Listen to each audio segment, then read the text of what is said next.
కేటీఆర్ని నామమాత్రంగా అక్కడ పెట్టి కేటీఆరే తానే ముఖ్యమంత్రిగా అన్ని పనికిమాలిన నిర్ణయాలు తీసుకొని ప్రజల సొమ్మును దుర్వినియోగం చేసి కోట్లాది రూపాయల కుంభకోణం చేసి ఈరోజు బీఆర్ఎస్ ప్రభుత్వానికి చెడ్డ పేరు తెచ్చి ప్రజల్లో ఈరోజు టీఆర్ఎస్ అంటే కూడా అసహ్యం పుట్టే విధంగా చేసి ఈరోజు ప్రభుత్వం పడిపోవడానికి ముఖ్య కారకుడు కేటీఆర్. మరి నోరు మూసుకొని ఊకోవాలి కదా.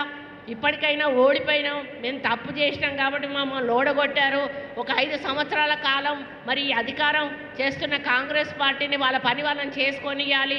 5 ఏళ్ల తర్వాత వాళ్ళు ఏం చేశారో ఏం చేయలేదు అప్పుడు ప్రజల ముందుకెళ్ళి ఓట్లు అడుగుదామనేటువంటి సోవి కూడా లేకుండా మనం గెలిచిన తెల్లారి నుంచే మన మీద విష ప్రచారం చేయడం ప్రారంభం చేసిండు. ఆయనకి ఎక్కడ దిక్కుదోచడం లేదు. 10 ఏళ్ల అధికారంలో మరి ఒక అనుభవంతో ఉండి అంటే అధికారాన్ని అనుభవించి ఒకటేసారి అధికారాన్ని చేతు జారిపోయే వరకు పిచ్చెక్కి ఏం చేస్తున్నాడో అర్థం కానట్టు పరిస్థితి ఉంది. ఆయనకి ఎటు చూసినా ఏం దొరుకుతలేదు. అటుపోయి ఇటుపోయి హైడ్రా అంటాడు, అటుపోయి ఇటుపోయి మూసి అంటాడు. అరే బాబు, మూసి గురించి నీకు తెలియదు ఏమున్నది? చేసిందంతా నువ్వే చేసి ఈరోజు కాంగ్రెస్ మీద నెట్టి మూసి అని చెప్పి మూసి నిర్వాసితులను ఈరోజు ఎందుకు నువ్వు రెచ్చగొడతా ఉన్నావు అని చెప్పి సందర్భంగా అడుగుతా ఉన్నాను. సరి అయిన కారణాలు చూపెట్టండి. ప్రభుత్వం ఏదైనా పని చేయకపోతే ఈ పని చెయ్యట్లేదు, ఇది చేసే అవకాశం ఉన్నది, ప్రజలకు మేలు జరుగుతుంది అని సూచనలు ఇవ్వండి.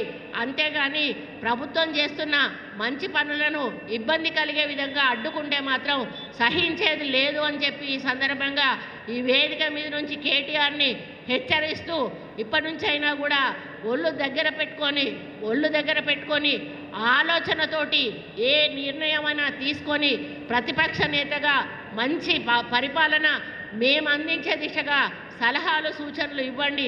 అంతేగాని ప్రభుత్వ చర్యలకు పనులకు అడ్డుపడితే మాత్రం ప్రజలు ఊరుకోరు అని చెప్పి హెచ్చరిస్తూ మరి నూతనంగా ఈరోజు ప్రమాణ స్వీకారం చేస్తున్నటువంటి మార్కెట్ కమిటీ చైర్మన్ గారికి సభ్యులందరికీ కూడా శుభాకాంక్షలు తెలియజేస్తూ మీ కాలంలో ఈ మార్కెట్లో మరి ఇక్కడికి వచ్చే రైతుల సమస్యలు కానీ మన రైతు అంటే కూలీలకు చెందినటువంటి సమస్యలు కానీ ఏమున్నా కూడా మరి దీనికి సంబంధించినటువంటి తుమ్మల నాగేశ్వరరావు మెంటాలిటీ నాకు బాగా తెలుసు.